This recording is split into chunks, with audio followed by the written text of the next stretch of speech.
Aussi maintenant, vous devez savoir ceci. Nos églises, au travers de cette pandémie, ont révélé une grande faiblesse. Les églises modernes. Nos églises sont tombées dans un piège d'être des églises temples, des méga-churches, des églises stades, où tout le monde va à un endroit, 10 000 personnes. On dit Amen, chacun rentre chez lui à la maison. Notre fonctionnement, cher homme de Dieu, écoutez-moi, notre manière de fonctionner vient de se révéler fragile au travers de cette épreuve. Et Dieu nous prévient que nous devons changer la manière de travailler. Mais sachez que ce qui vient d'arriver est un test pour quelque chose de pire. Alors ce test doit nous réveiller, cher pasteur, cher homme de Dieu. Si pendant une année, on fermait les églises, les fidèles iront où? Ils vont rester à la maison et certains risquent d'abandonner Dieu. Mais est-ce que l'église primitive fonctionnait ainsi? Car l'église primitive fonctionnait en une période également de restriction, oui, car ils n'avaient pas une grande liberté, ils étaient persécutés. Et voici le secret, car tout est dans la parole.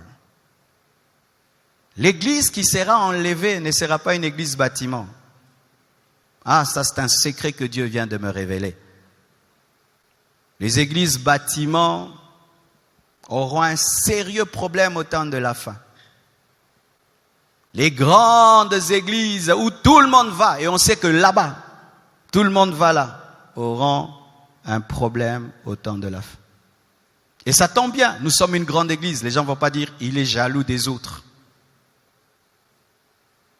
Je vais lire un verset, puis je vais vous expliquer. Acte 2, 46 à 47 nous parle du fonctionnement de l'église primitive. Écoutez. Acte 2, 46 à 47. Ils étaient chaque jour, tous ensemble assidus au temple. Ils rompaient le pain dans les maisons, temple, maison, et prenaient leur nourriture avec joie et simplicité de cœur, louant Dieu et trouvant grâce auprès de tout le peuple. Et le Seigneur ajoutait chaque jour à l'église ceux qui étaient sauvés.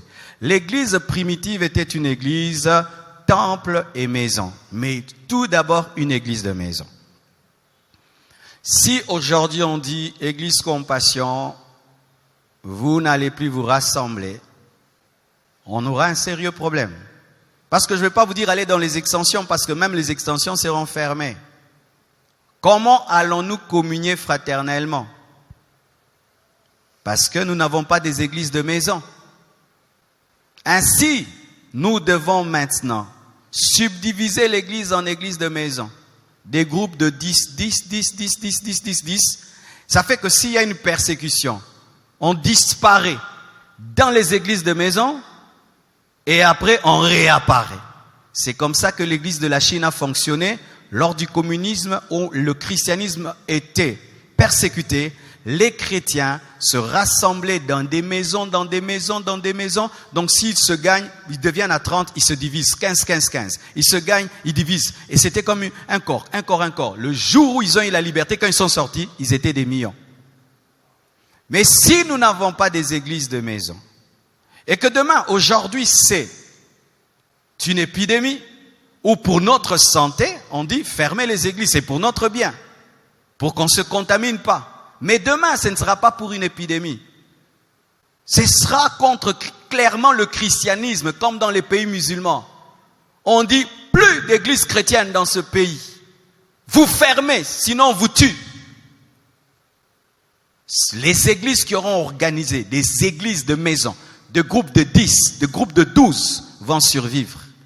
Mais celles qui sont que églises temple, ces chrétiens-là, n'ayant pas de communion fraternelle, parce que la force de la vie chrétienne, c'est la communion, vont se fragiliser. Cher homme de Dieu, nous devons, c'est vrai, travailler à avoir des grands temples, parce que les grands temples nous permettent d'attirer plusieurs personnes et de leur parler en un coup, parce que tu ne peux pas aller prêcher dans toutes les églises de maison, quand tous viennent. Alors, qu'est-ce qui se passait? Les gens doivent, mettons, le lundi, se retrouvent dans les églises de maison à 10, partagent la parole du dimanche ou mardi, et puis dimanche, vous écoutez la parole, tous viennent, et puis on va partager ça dans les cellules, on revient. Ainsi, s'il y a un problème comme celui-ci, on va disparaître sur le plan géographique, mais nous continuons à exister dans les maisons. Amen. Hein? Parce que là, mes frères, si on dit pendant 6 mois, pas question, et que cette pandémie continue, il y a des morts et des morts et des morts et des morts, il y a des gens qui ne prient qu'ici. Ils lisent la Bible qu'ici. Ils ne chantent qu'ici. C'est ici qu'ils confessent le péché. Ces personnes, fini. Vous allez mourir et aller en enfer parce que vous avez une vie chrétienne qui dépend du temple. Et je vous assure, en Europe, toutes ces personnes qui dépendaient des cultes physiques sont en train de perdre la foi. Parce qu'un vrai chrétien ne dépend de rien que de Jésus-Christ. Nous devons utiliser la technologie. Amen. Ça veut dire, et je bénis Dieu pour certaines églises en Europe qui ont déjà compris cela, c'est que elles font maintenant des cultes live. Amen.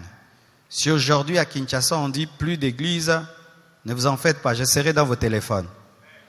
Donc le matin quand je me réveille, je viens ici. Sans église, caméra, et je vous dis, soyez branchés.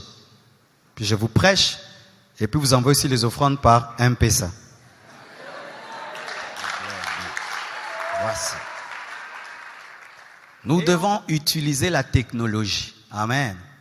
Ça veut dire, et je bénis Dieu pour certaines églises en Europe qui ont déjà compris cela, c'est que elles font maintenant des cultes live. Amen. Si aujourd'hui à Kinshasa on dit plus d'églises, ne vous en faites pas, je serai dans vos téléphones. Donc le matin quand je me réveille, je viens ici.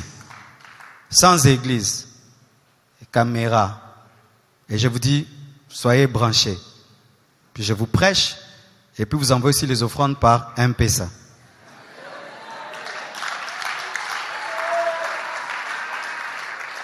Et on